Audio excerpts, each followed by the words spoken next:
hay que hacer ya lo que va a ser el molde del vaciado en metal, en este caso el bronce.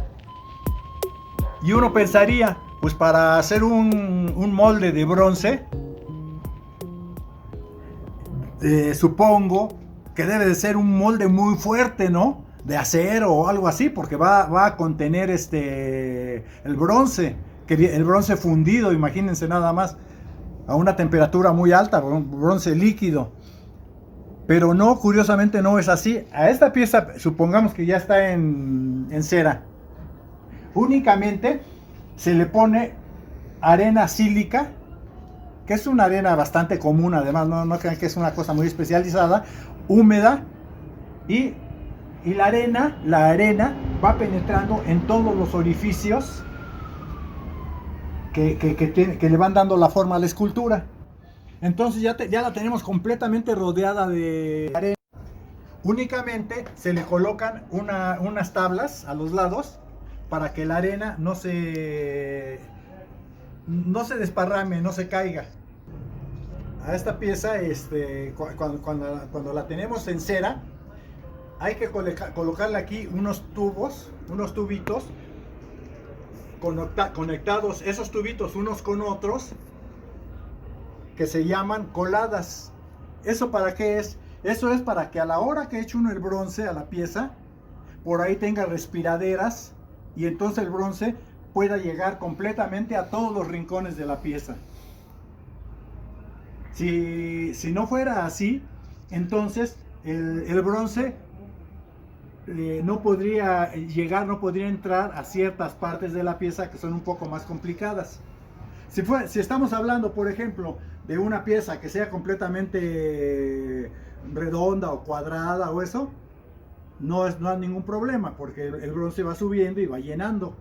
Pero en una pieza un poco más elaborada tiene que tener esa red de canales por los que va a penetrar el bronce a la pieza.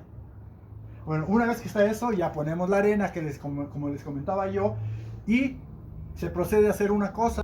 A esta técnica para elaborar una escultura se le llama técnica a la cera perdida. Ustedes dirán, ¿por qué a la cera perdida? Se los voy a explicar. Ya una vez que está la pieza, que está cubierta de arena y todo, como les había yo dicho, se le colocan estratégicamente unas lámparas con fuego, pero muy tenue, en lugares estratégicos para provocar que la pieza se vaya calentando. Pero ojo, es una cosa muy interesante. Se supondría que dice, ¿para qué hacen eso? Pues para que la cera se derrita y queda ya el hueco que va a ser ocupado por el bronce. Nada más que la cera no se derrite, en este caso no se derrite, la cera desaparece, por eso se llama técnica a la cera perdida, porque prácticamente desaparece esa cera para dejar el hueco para que después sea rellenado por el bronce. Y en cambio, como no se funde esa cera, no se hace líquida, ¿qué pasa entonces? Que únicamente quedan aquí por donde estaban las lámparas que les digo, quedan unos residuos que son como las imperfecciones del material de la cera. Pero en sí la cera desaparece, por eso se llama a la cera perdida, porque se pierde, desaparece. Y entonces ya tenemos el hueco para echar el bronce, que es uno de los pasos finales en la elaboración de la escultura. Después de eso, ya que es un hueco esto, y ya que tiene ahí las coladas, todo eso, tiene aquí un depósito, que es como si dijéramos una especie de embudo. En un horno se licúa el bronce. El bronce no es un metal único en sí, sino es la combinación de varios elementos, como es el zinc, es el cobre, ahora después en otro video les voy a explicar todo el proceso para elaborar bronce.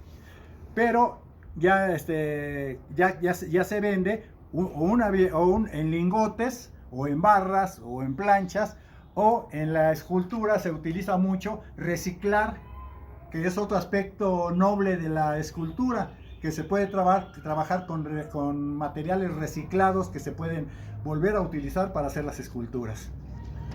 Entonces, por ese embudo que les decía yo, se echa el bronce y el bronce empieza a llenar toda la pieza por dentro, ayudada con las coladas que les decía yo. Una vez que ya está lleno el molde de bronce, hay que dejarlo enfriar. Voy a hacer una aclaración también. Ustedes pensarán, por lo que les estoy diciendo, que esta pieza ya en bronce es sólida, pero no es sólida. Esta pieza va a ser de una capa tan gruesa como la capa que le vamos a dar de cera. Si recuerdan ustedes, les dije que es como un recipiente, se echa la cera y se está moviendo para que se pegue a toda la parte interior de la escultura.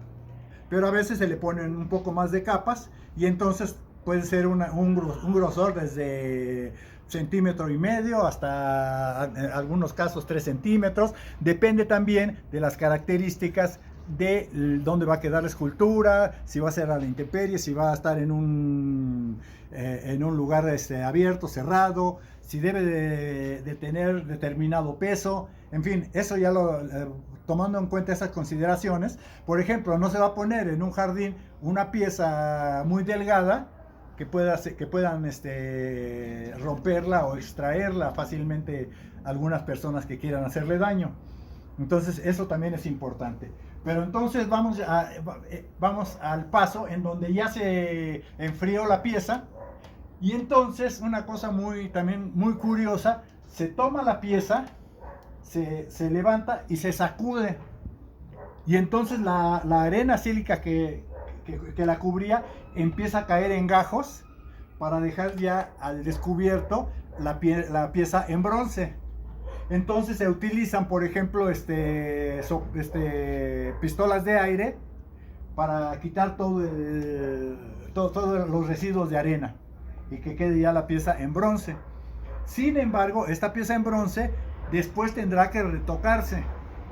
Entonces ya se retoca con herramientas, con pulidoras, con cinceles, con taladros, en fin, va uno dándole, marcando el contorno de los ojos, los dientes, el pelo, y eso se va dando ya con herramientas para terminarla. Entonces ya está la pieza terminada. ¿Cuál es el siguiente paso? Darle cierta vista. Bueno, entonces ya tenemos la pieza terminada. Imagínense ya la pieza terminada en un color muy bonito, dorado, que es el color del bronce. Todos conocemos cuál es el color del bronce. De hecho, al bronce en algún momento le llamaron el oro de los bobos, porque para las personas que no tienen mucha experiencia es fácil confundirla con el oro. Pero entonces el bronce ya quedó en un color muy bonito y todo. Pero ¿qué va a pasar con el bronce? Igual que todos los metales, va a experimentar un fenómeno que se llama oxidación. Ustedes podrían pensar, pues se oxida todo igual. No, va a depender el metal que sea y va a depender del lugar en que se instale la pieza. Por ejemplo, no se va a oxidar de la misma forma una pieza instalada aquí en la Ciudad de México, que el medio ambiente le va a dar su influencia a través, por ejemplo, del smog, la temperatura que hay aquí en la Ciudad de México, la humedad.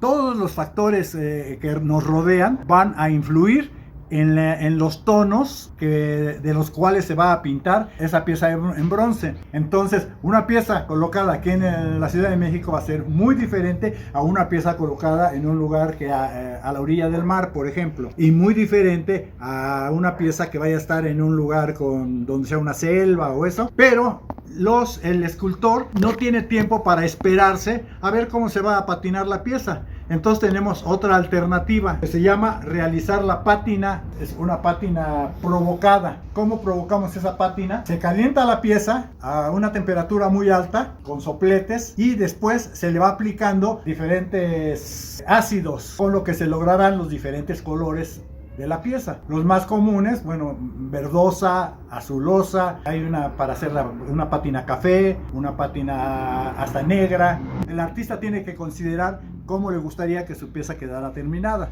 Y eso le llamamos pátina. Entonces aquí ahorita les voy a mostrar algunas de mis piezas para que vean la pátina que van adquiriendo las piezas, que también es progresiva, no porque una pieza quede al principio, por ejemplo, vamos a darle una pátina dorada y ya quedó dorada, quedó muy bonita. Con el tiempo esa pátina va progresando y se va oscureciendo o va tomando otros tonos diferentes. Entonces vamos a pasar a ver otras piezas para que se den una idea de lo que son las pátinas. Bien, en cuanto a las pátinas, miren, por ejemplo, esta pieza es una pieza que hace poco tiempo yo limpié con ácido nítrico. Pero se le pone el ácido nítrico, inmediatamente se le echa agua para que no empiece el ácido a quemarla, porque yo la quiero así dorada. Entonces la limpio, con eso se lava la pieza, se le echa el agua y ya.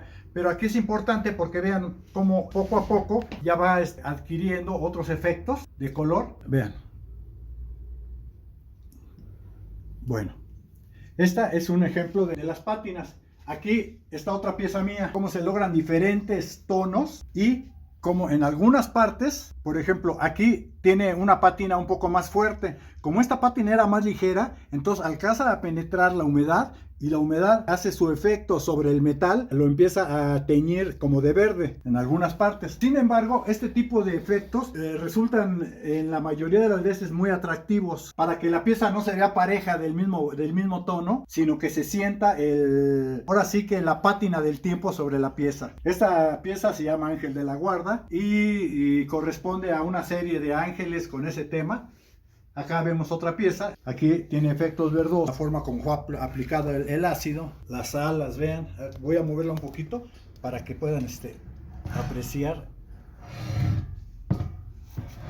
De todos modos, esta pieza, por ejemplo, aunque no es sólida, pero sí pesa alrededor de 40 kilos, para que se den algunos ejemplos de pátinas. Ahora vamos acá a ver una pátina completamente diferente. Una escultura hecha con una pátina muy oscura. Esta es de esa serie que se llama Ángeles como nosotros. ¿Por qué Ángeles como nosotros? Porque los personajes son con características latinas, indígenas. No son como los ángeles que vemos en las películas, rubios, ojos azules, güeros, altos, sino que son ángeles que están inspirados en nuestras madres indígenas. Esa es la idea de esta serie. Y ahora vamos a ver, para terminar ya lo de las pátinas, esta pieza podría quedarse así en cemento y a algunas personas les agradará así, pero también se puede patinar. Pero aquí no se patina con ácidos, sino se patina con pigmentos. Por eso hice aquí esta muestra, para que ustedes puedan ver cómo se puede ir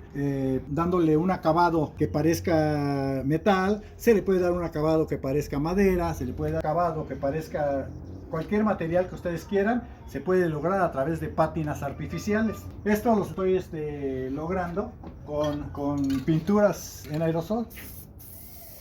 Vean.